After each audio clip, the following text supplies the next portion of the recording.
But before you go, one important thing. If you have not watched the previous parts, please watch them first. This story is connected. Miss one part, and the meaning breaks. He had the lowest cost in the industry. What this really means. Most people believe profit comes from high prices. Rockefeller understood something far smarter. Profit does not come from high price. Profit comes from low cost. He didn't guess his costs. He measured everything. Every barrel, every minute, every waste product, every mile of transportation. This gave him a weapon no one else had. Certainty. How scale reduced his cost. Buying oil in bulk, cheaper input cost. Small refiners bought oil in small quantities. Rockefeller bought oil in huge volumes. Because of this, suppliers gave him discounts. He received priority delivery. He paid less per barrel than everyone else. Simple example. If a small refiner paid $1 per unit, Rockefeller paid 85 cents. That small difference was enough to kill competitors. Refining more barrels, fixed costs spread out. Every refinery has fixed costs. Buildings, machines, managers, maintenance. Small refiners processed only a few barrels, but paid the same fixed costs. Rockefeller processed massive volumes, spreading those same costs much wider. Simple math. If a factory costs $100 per day, 100 barrels, $1 per barrel, 1,000 barrels, 10 cents per barrel. Rockefeller lived in the second world, reusing waste, turning trash into income. Others threw waste away. Rockefeller asked one question. Can this be sold? Waste became lubricants, paraffin, chemicals, fuel byproducts.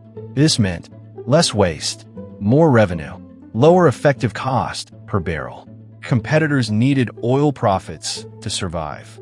Rockefeller had side incomes that softened every loss. Cheaper transportation, quiet power. Transportation was expensive, but Rockefeller shipped such massive volumes that railroads needed him. He had bargaining power. He negotiated discounts quietly. Competitors paid full price. Rockefeller paid less, silently. This reduced his cost even further. Running refineries 24/7, no idle time. Idle machines are dead money. Rockefeller ran refineries day and night. No wasted capacity. Maximum output per machine. Competitors shut down during slow periods, paying costs without producing anything. Time itself worked for Rockefeller. The survival math, where he truly won. Let's simplify everything. Competitor survival cost, $1.20. Rockefeller survival cost, 80 cents. Now, Rockefeller drops price to 90 cents. What happens? Competitors lose 30 cents per unit. Bleed cash. Panic. Rockefeller, still above survival cost, loses nothing, stays calm. This is not aggression. This is math. Why this strategy was deadly. Competitors had only two choices. 1. Sell to Rockefeller. 2. Go bankrupt. Most sold. Rockefeller didn't destroy them. He absorbed them. After acquisition, costs fell further. Efficiency improved. Monopoly strengthened.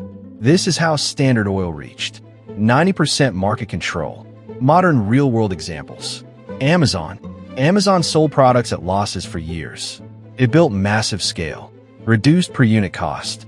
Competitors collapsed. Amazon didn't win on margins. It won on cost structure. Walmart. Walmart sells cheaper than local stores. It uses bulk purchasing, optimized logistics, survives on thin margins. Small shopsty. Walmart survives. Same math. Tesla. Tesla controls battery supply, builds vertically, reduces production cost faster than rivals, cuts prices others cannot match. Price wars don't hurt Tesla. They kill competitors. Jio, India. Jio entered telecom with free data. Competitors bled cash. Some exited. Market consolidated. Same strategy, different industry. The brutal truth is, Rockefeller didn't win because he was cruel. He won because he built a system where survival itself became his advantage. If you're enjoying this Rockefeller strategy of business, hit the subscribe button. Most businesses fight on price. Rockefeller fought on cost. And when cost is on your side, You don't need emotions. You don't need threats. You don't need force. You just wait. Rockefeller didn't lower prices to hurt others. He lowered prices because he had already calculated who would bleed first. That is cost leadership. And once you understand this, you start seeing power everywhere. He had cash reserves, while others lived month to month. Most businesses operate on hope. Rockefeller operated on buffers. He didn't react to price wars. He planned them years before they happened. What cash reserves really mean? Cash reserves mean money that is set aside, not invested, not spent, saved only for bad times. Rockefeller treated cash like oxygen. You don't think about oxygen. When everything is fine, you need it. When things start going wrong, most competitors did the opposite. They reinvested every dollar, took heavy loans, expanded too fast, lived on next month's income. Rockefeller expanded slowly, kept emergency funds, avoided unnecessary debt. This gave him one powerful advantage: time. And time is power. Why price drops destroyed competitors? When Rockefeller lowered prices, competitors faced instant problems. Revenue dropped suddenly, but loan payments stayed the same. Worker salaries stayed the same. Rent stayed the same. Maintenance stayed the same. Costs don't fall just because prices fall. So cash began to bleed. First, why banks cut credit to competitors? Banks don't like uncertainty. When prices dropped, competitors showed losses. Balance sheets weakened. Risk increased. Banks reacted quickly. Credit limits were reduced. New loans were rejected. Old loans were called back. Now competitors were trapped. No profit, no credit, no breathing space. Rockefeller never faced this. Why? Because he had cash, had low debt, looked stable on paper. Banks trust stability. They don't trust struggle. Workers leaving made everything worse. Once rumors spread, this refinery is losing money. They may shut down. Workers reacted. Skilled workers left. Productivity dropped.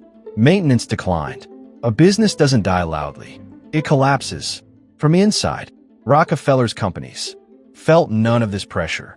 Rockefeller stayed calm because time was his weapon. This is the key. Rockefeller didn't need to win today. He only needed to outlast everyone else. He could wait months, years, as long as needed. Competitors couldn't. Time was not neutral. Time worked against them. Modern real-world examples. Amazon. Amazon burned billions in losses, but it had an investor backing, massive cash reserves. Small e-commerce companies couldn't survive price wars. Shut down quietly. Amazon didn't rush. It waited them out. Netflix. Netflix operated at losses for years. It built a massive content library, used debt carefully, maintained liquidity. Smaller streaming platforms collapsed. Netflix survived because it could wait. Uber. Uber lost money for over a decade, but it had investor cash buffers, patience, staying power. Taxi unions couldn't match that endurance. COVID pandemic, the perfect example. Businesses with cash reserves survived. Businesses without reserves died. Same market, same virus, different preparation. The brutal truth. Rockefeller understood something most people ignore. The one who can survive the longest controls the market. He didn't rush. He didn't panic. He waited. And when competitors ran out of time, they came to him. Rockefeller didn't win because he attacked. He won because he could afford to wait, while others couldn't breathe. That's what cash reserves really buy you. Not profit, survival. And survival creates monopoly. If you believe today's major corporations still follow Rockefeller strategies, hit the subscribe button. He lowered prices locally, not everywhere. This is strategic warfare. Most businesses make a fatal mistake. They think, if I cut prices, I must cut them everywhere. Rockefeller never did that. Because nationwide price cuts are expensive. They drain your own resources. Rockefeller didn't fight everywhere. He fought only where it mattered. How local price cutting worked. Rockefeller first identified 3 things: where competitor operated, which cities they depended on, how long they could survive losses, Then he acted, only in that area. For example, in City A, normal prices. In City B, where a competitor existed, prices dropped below profit level. This achieved two things at once: minimal damage to his own profits, maximum pressure on competitors. This wasn't panic. This was precision. Why competitors couldn't escape? Competitors were trapped. If they lowered prices everywhere, they bled cash faster. If they lowered prices only locally, they still lost money. Their scale was too small. They had no safe zone. Rockefeller had many. The psychological effect was crushing. Competitors didn't know how long prices would stay low, how deep the losses would go, whether banks would continue support. Fear spread. Owners stopped planning long-term. They stopped thinking about growth. They started thinking about exits. That's when Rockefeller stepped in, the silent endgame. Once a competitor sold their refinery or went bankrupt, Rockefeller did something critical. He raised prices back to normal, quietly, gradually, without attention. Competitors never lived long enough to see the rebound. Why the strategy was so effective? Because Rockefeller controlled time, cash, cost. Competitors controlled hope. Hope runs out. Rockefeller didn't. Modern real-world examples. Amazon, regional price wars. Amazon often lowers prices in specific cities, for specific products, against specific sellers. Local retailers collapse. Later, Amazon prices stabilize. Same tactic, different century. Jio, India. Jio didn't offer free data forever. It targeted key regions, key moments. Competitors bled. Some exited. Prices normalized later. Precision warfare. Ride-sharing apps. Uber lowers prices in cities where competitors enter. Temporarily, once competition weakens, discounts disappear. Prices return to normal. Users never notice the strategy. Food delivery platforms. Price wars happen. Area-wise, restaurant-wise. Small players collapse. Big platforms absorb the market. The hidden lesson. Rockefeller understood one rule. Never fight everywhere. Fight where the enemy cannot survive. He didn't want attention. He wanted control. And control doesn't need noise. Rockefeller didn't lower prices to win markets.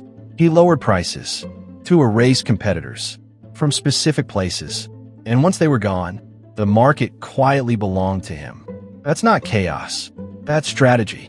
Why competitors couldn't copy Rockefeller's strategy? On the surface, Rockefeller's strategy looked simple. Lower prices. Outlast everyone.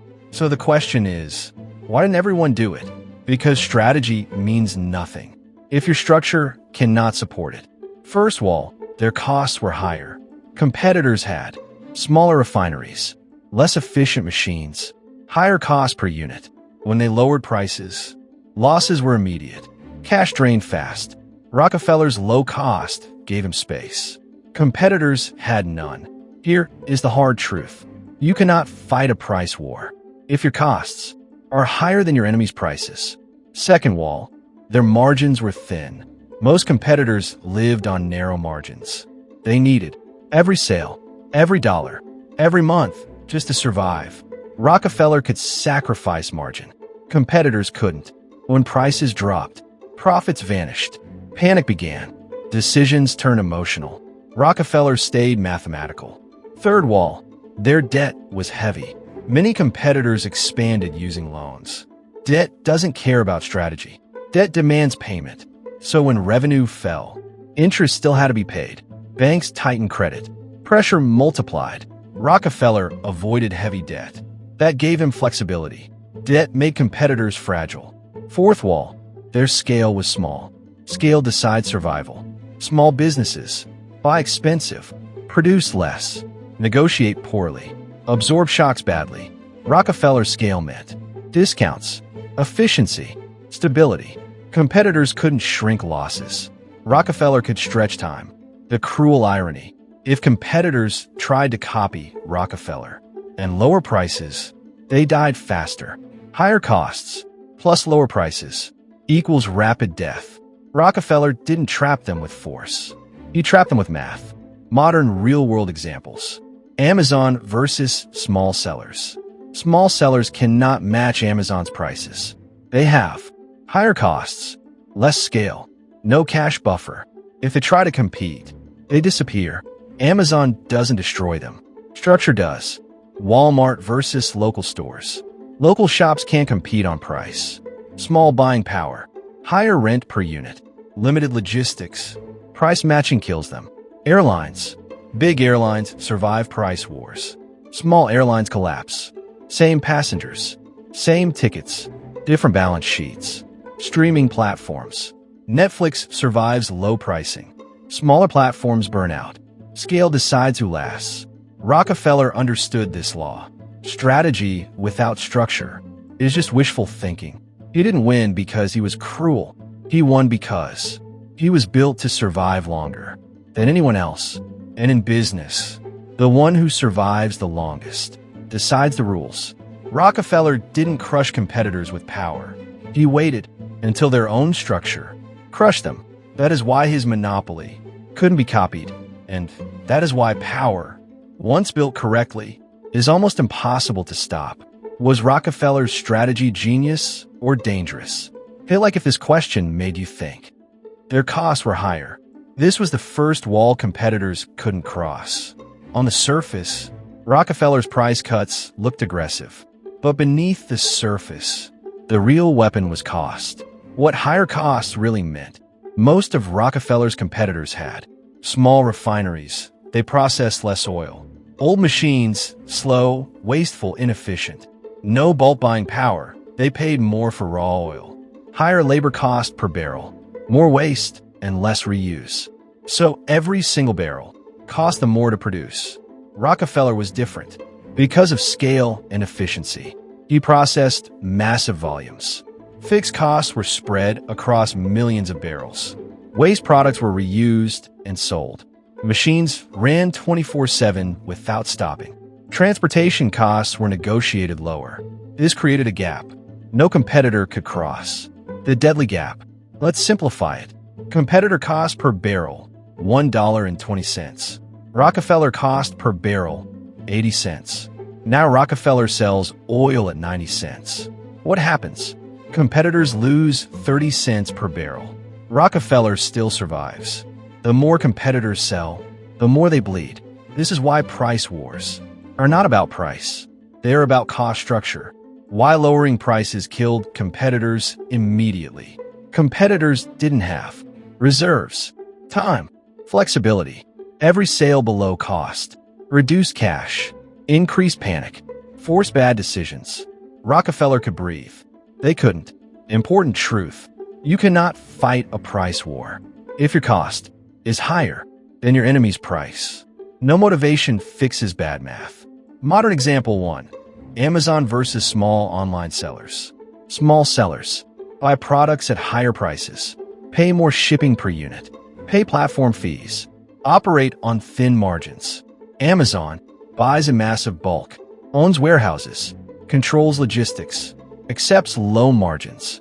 When Amazon drops prices, small sellers lose money per sale. Amazon stays alive. Small sellers don't lose because they're bad. They lose because their costs are higher. Modern example 2. Walmart versus local stores. Local stores buy 100 units, pay high per item cost, high rent per product, limited suppliers. Walmart buys millions of units, gets massive discounts, lower logistics cost, faster inventory turnover. If a local store matches Walmart's price, it bleeds cash and closes within months. Same product, same customers, different cost structure. Modern example 3. Ride-hailing. Uber versus small operators. Small taxi operators. Paper car. Limited demand. No data optimization. Uber owns no cars. Uses dynamic pricing. Runs on massive volume. Uber survives price wars. Small operators don't. Their margins were thin. Most competitors lived on narrow margins.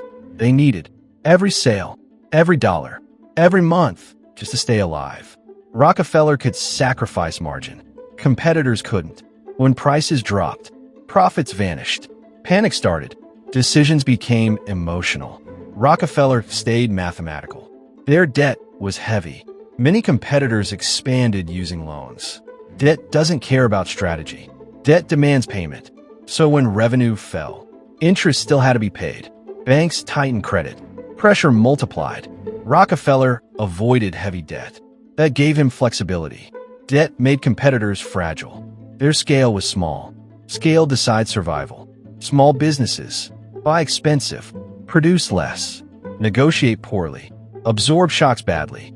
Rockefeller's scale meant discounts, efficiency, stability. Competitors couldn't shrink losses. Rockefeller could stretch time. Copying the strategy would kill them faster. Here's the cruel irony. If competitors tried to copy Rockefeller and lower prices, they died faster. Higher costs plus lower prices equals rapid death. Rockefeller didn't trap them with force. He trapped them with math. More modern examples. Amazon versus small sellers. Structure wins, not cruelty. Walmart versus local stores. Price matching equals suicide. Airlines. Big airlines survive price wars. Small airlines collapse. Streaming platforms. Netflix survives low pricing. Smaller platforms burn out. Scale decides who lasts. The core truth. Rockefeller understood this law. Strategy without structure is just wishful thinking. He didn't win because he was cruel. He won because he was built to survive longer than anyone else. And in business, the one who survives the longest decides the rules. Rockefeller didn't crush competitors with power. He waited until their own structure crushed them. That is why his monopoly was never copied. And that is why power, once built correctly, is almost impossible to stop. Temporary loss and psychological warfare. Temporary loss strategy. How Rockefeller used losses as a weapon. Most people believe loss means failure. Rockefeller believed the opposite. Loss can be a tool if you plan for it. What temporary loss really means. Rockefeller didn't lose money randomly. He scheduled losses. He planned them in advance. Before lowering prices, he already knew how much he could lose, for how long, in which region, against which competitor. This was not emotion. This was calculation. How the strategy worked. First, Rockefeller lowered prices below normal profit. Second, competitors followed, trying to survive. Third, competitors started losing money fast. Fourth, panic spread. And through all of this, Rockefeller stayed calm. Why? Because his losses were controlled. Their losses were fatal. Why competitors couldn't survive losses. Most competitors lived month to month, had no cash reserves, relied on bank credit, needed profit immediately. So when losses started, banks panicked, credit stopped, employees left, suppliers demanded payment. Losses felt like death. For Rockefeller, losses felt like investment. Modern example 1, Amazon. Amazon lost money for years, not by accident, but by design. It priced products aggressively, invested heavily in logistics, and slowly erased competitors. Small retailers needed profit every month, couldn't survive price wars. Amazon wasn't failing. It was buying the future. Modern example 2, Jio, India. Jio entered the market with free calls, ultra-cheap data. Competitors lost revenue immediately, couldn't survive the burn, shut down or merged. Jio planned losses. Others reacted emotionally. Modern example 3, Uber. Uber burned billions. Why? To dominate cities, to kill competition, to create dependency. Local taxi operators couldn't survive losses, exited the market. Losses were Uber's weapon. Core lesson: loss is dangerous, only when it's unplanned. Rockefeller didn't lose control. He rented pain to buy power. Psychological pressure. How fear forced competitors to sell. Once losses began, Rockefeller didn't rush. He waited. The choice competitors faced. Every competitor saw only 2 paths. 1, keep fighting, bleed cash, go bankrupt. 2, sell to Rockefeller, save something, survive personally. Fear makes choices simple. Why selling felt smart?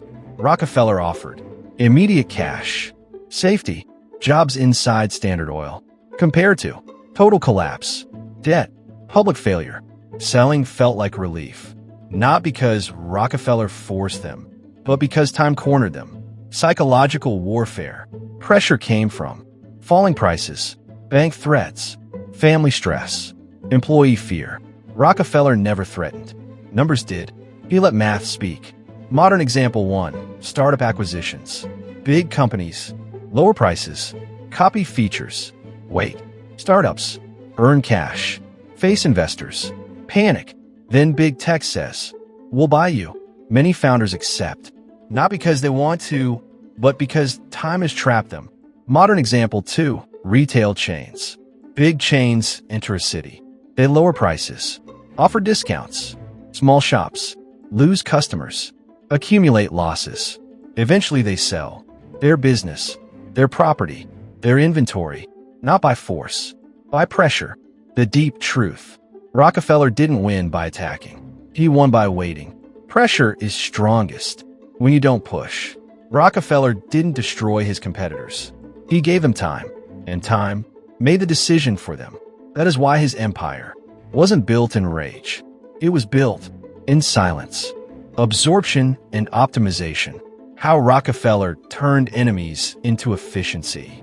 When competitors finally surrendered, Rockefeller didn't celebrate. He calculated what absorption really means. Absorption did not mean keeping everything, respecting emotions, preserving old systems. Absorption meant one thing: take what works, remove what wastes. Step 1. Eliminate duplication. When Rockefeller acquired a refinery, he asked simple questions. Do we need this refinery? Is it efficient? Does it lower total cost? If the answer was no, it was shut down. Equipment was moved. Processes were merged. Workers were reassigned or released. This wasn't cruelty. This was mathematics. Step 2. Merge into fewer, bigger units. Instead of operating 10 small, inefficient refineries, Rockefeller created 2 or 3 massive, high-efficiency refineries. Why this mattered? Lower fuel costs, fewer managers, faster output, better quality control. Big systems beat small systems every time. Step 3. Reduce costs even further. The compounding effect. Every acquisition made Standard Oil cheaper, faster, more powerful. Why? Because bulk buying increased, waste reuse expanded, negotiation power grew, fixed costs spread wider.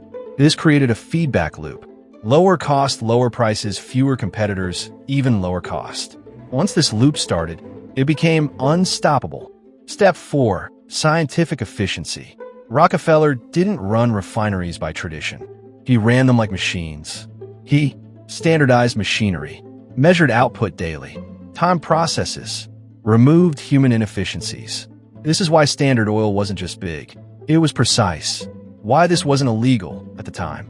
In the 1800s, antitrust laws were weak. Scale wasn't restricted. Efficiency wasn't punished. Rockefeller didn't break the rules. He mastered them. The result, by using absorption and optimization, Standard Oil controlled over 90% of U.S. oil refining. Not by force, not by fraud, by outlasting everyone. Modern example 1. Amazon warehouses. Amazon builds or buys warehouses. Then it shuts inefficient ones, automates processes, centralizes logistics, cuts costs even further. Small retailers can't match delivery speed, can't match prices, slowly disappear. Amazon doesn't attack. It absorbs the market. Modern example 2. Big tech acquisitions. Google, Meta, Microsoft. They buy startups. Then they remove duplicate teams, merge technology, kill overlapping products, focus only on efficiency. Startups lose identity. Big companies gain power. This is absorption, modern style. Modern example 3. Retail chains. Large retail chains buy local brands, shut small outlets, centralize supply, standardize products. Local businesses fade. Chains grow stronger. The brutal truth. Rockefeller didn't destroy businesses. He simplified the system, and simpler systems always win. Rockefeller didn't need violence. He needed patience, because in business, the one who survives the longest controls everything. Now, a question for you. Do you think Jeff Bezos, the founder of Amazon, used the same strategy as Rockefeller? Low costs, patience, and outlasting competitors? If you want a detailed documentary on Amazon, how it was built, how it crushed competition, and how it became an empire, comment below yes. When this video reaches 1,000 likes, I will definitely make a full, detailed video on Amazon. And don't forget to hit the subscribe button so you don't miss the next part of this series. Because the real game of power is not speed, it's survival.